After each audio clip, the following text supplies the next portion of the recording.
Мислите си, че юли месец е краят на градинарския сезон, че всичко интересно вече е засадено на пролет? Много градинари смятат, че в средата на лятото по лехите няма какво да се прави, освен да се полива и да се чака реколтата. Но какво ще кажете, ако ви споделя, че юли е чудесно време да започнем всичко от начало и да приберем втора, а защо не и трета реколта? В това видео ще разгледаме какви зеленчуци може смело да засеете през юли и ще ви покажа как да го направите, така че на есен да берете свежи зеленчуци, докато съседите ви вече са приключили с сезона. Традиционно сме свикнали да планираме градината на пролет, когато всичко се събужда. Съдим картофи, моркови, лук, зеле, всичко, което расте дълго и се нуждае от много топлина в началото. Но лятото е дълго, нали? Земята е добре загрята, денят все още е достатъчно дълъг, а влагата, при правилно поливане, е предостатъчно. Това са идеални условия за растенията, които растат бързо и не се страхуват от летния зной. Именно през юли се отваря вратата за втората вълна на засаждане. Това е шанс да поправите пролетните грешки или просто да удължите удоволствието от пресни зеленчуци направо от градината. И ето го и нашият първи герой, който е готов да се настани на вашите лехи точно в средата на лятото. Това, разбира се, е репичката. Мнозина я смятат за изключително пролетна култура, но тя се чувства прекрасно и през юли. Нейната главна суперсила – скоростта. Репичката е истински спринтьор сред зеленчуците. Само си представете, от момента, в който посеете семенцето в земята, докато издърпате първия хрупкав корен, минават само 3-4 седмици.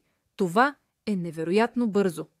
Засаждането на репички през юли е най-лесният начин да получите реколта от свежи зеленчуци още до края на август. Няма да се налага да чакате дълго.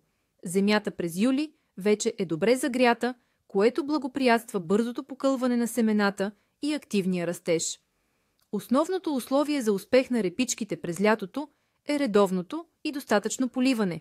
Те обичат много влага. Ако репичките нямат достатъчно вода, особено в горещите дни, корените могат да станат жилави, горчиви или дори да се стрелкуват, т.е. да започнат да цъфтят, пропускайки стадия на формиране на вкусния корен. Така че следете за влажността на почвата. За юлско засаждане избирайте сортове с кратък срок на зреене, сега има множество от тях. Има кръгли, издължени, червени, розови, бели, дори лилави репички. Всички те растат бързо. Репичките не изискват някаква особена почва, главното е тя да бъде достатъчно рохкава и добре дренирана. Можете да ги сеете директно на открито.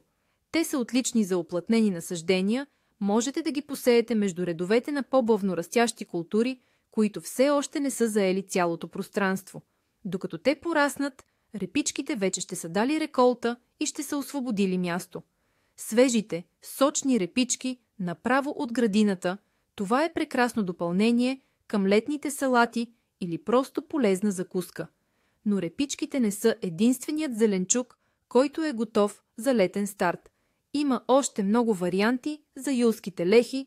Преминаваме към следващата група зеленчуци, които не се страхуват от юлския старт.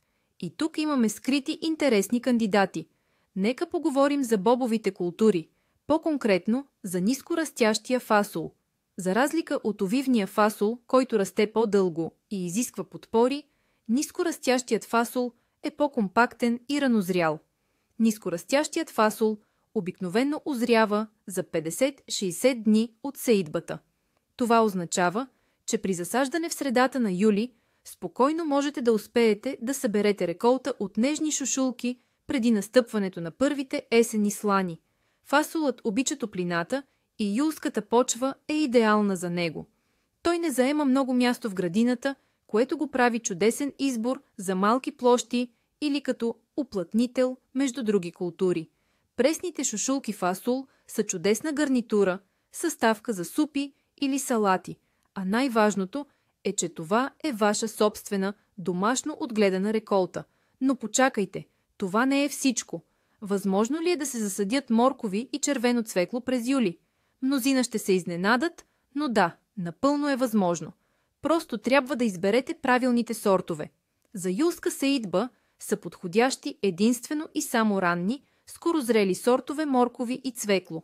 Търсете на пакетчетата информация за срока на озряване, той трябва да е възможно най-кратък. Такива сортове ще успеят да формират кореноплоди до края на сезона. Разбира се, те може би няма да бъдат толкова гигантски, колкото тези, които са расли от пролетта, но ще бъдат млади, сочни и много вкусни. Това е особено актуално за тези, които обичат младо цвекло с листата, ботвата или нежни млади моркови за салати. Юлската сеитба именно дава възможност да получите точно такава реколта. Цвеклото, между другото, е доста устойчиво на леки есенни слани, така че има малко повече време за растеж. Още един любопитен зеленчук, който си струва да обмислите за юлска сеитба, е алабашът. Това е вид зеле, но за храна се използва не главата, кочанът, а удебеленото стъбло над земята, което прилича на ряпа. Алабашът расте доста бързо и не е толкова капризен, колкото своята посестрима бяло зеле. Той успява да формира сочно и хрупкаво удебелено стъбло за сравнително кратък срок. Алабашът може да се яде в свежо състояние в салати или да се използва в супи и яхнии. Това е интересен зеленчук, който ще разнообрази вашата есенна трапеза. Виждате ли, юли съвсем не означава край на градинските занимания. Напротив, това е чудесно време за второ дихание на вашите лехи. Но има още един популярен зеленчук, който може би ще ви изненада с присъствието си в този списък за юлско засаждане. И така, стигнахме до най-спорната, но толкова изкушаваща точка от нашия юлски списък. Възможно ли е да засадим краставици през юли? На пръв поглед, краставиците са си чисто лятна култура, която изисква много топлина. И да, засаждането на краставици в средата на лятото е малък риск, но той си заслужава напълно, ако обичате пресни краставички. За юлското засаждане трябва да изберете само скорозрели, партенокарпни, неизискващи опрашване, сортове краставици, предназначени за открита почва или оранжерия. Колкото по-кратък е срокът на зреене, толкова по-големи са шансовете ви. Търсете сортове, при които първите плодове се появяват още 35-45 дни след поникване. Това е много бързо. Защо е възможно? През юли почвата и въздухът са максимално затоплени, което ускорява растежа и развитието на растенията. Ако живеете в регион с топъл и дълъг септември, тогава реколтата със сигурност ще успее да озрее. А ако във вашия регион есента идва по-рано, можете да засадите краставици в оранжерия или да предвидите възможност за леко покриване в случай на първите застудявания в края на август или началото на септември. Например, да използвате агрил или спанбонд. Най-важното за юлските краставици е топлината, слънцето и, разбира се, обилното поливане. В жегата краставиците пият много вода. Не допускайте пресъхване на почвата, иначе плодовете ще станат горчиви или изобщо няма да се завържат. Подгответе лехата, подхранете я добре с компост, тъй като краставиците обичат плодородна почва. Посейте семената директно в почвата или чрез малък разсад.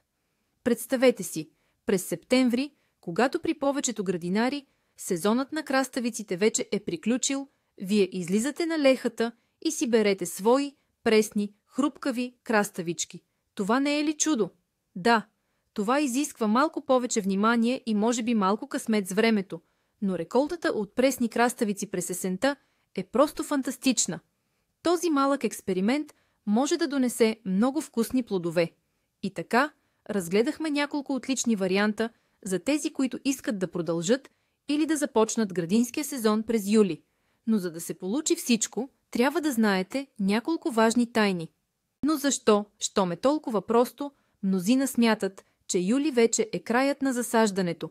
Къде е главната тайна на успеха на тези летни лехи? Отговорът е едновременно прост и изненадващ. Въпросът не е само в самите зеленчуци, които могат да растат бързо. Основното са условията, които самото лято създава. Земята през юли вече е чудесно загрята на голяма дълбочина. Това означава, че семената поникват по-бързо, а корените на растенията се развиват по-активно. Плюс това, денят все още е достатъчно дълъг, което дава на растенията много енергия за растеж. Това са съвсем различни условия в сравнение с пролетта, когато почвата все още е студена. Затова ключовият момент, онази тайна, е изборът на правилните сортове. Както вече споменах, търсете по пакетчетата обозначения като скоро спели, ранни, ултраранни. Гледайте броя дни до озряване на реколтата. За юлско засаждане ни трябват зеленчуци, които ще успеят да преминат целия си жизнен цикъл за максимум 40 и 70 дни, в зависимост от вашия регион и това кога обикновено идват първите есенни слани. Именно такива сортове са способни да дадат пълноценна реколта, дори засадени в средата на лятото. Вторият, не по-малко важен секрет е влагата. През лятото може да е горещо и сухо. Редовното и обилно поливане е вашият най-добър приятел при юлските засаждания. Не позволявайте на почвата да изсъхва. Сухата земя е основният враг на бързия растеж и добрата реколта за повечето летни култури. Особено критично е за репичките, марулите и спанака, които се нуждаят от постоянна влажност, за да образуват нежни листа и кореноплоди без горчивина. Третата точка е подготовката на почвата. Макар че земята е загрята, тя може да бъде утъпкана след пролетните засаждания или суха. Преди сеитба, задължително добре разрохкайте лехата и я полейте щедро. Може да добавите малко компост, за да осигурите на младите растения добър старт. И тук се крие най-изненадващото. Засаждайки тези зеленчуци през юли, вие получавате свежа реколта, точно когато при повечето съседи лехите вече са празни или са останали само дългосрочни култури.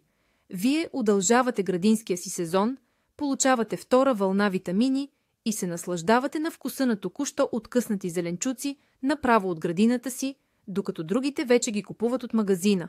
Това е истинска вид магия в средата на лятото. Но защо много хора смятат, че юли е късно? Основната тайна за успех по това време е не само изборът на правилните култури, но и правилната подготовка на почвата и редовното поливане.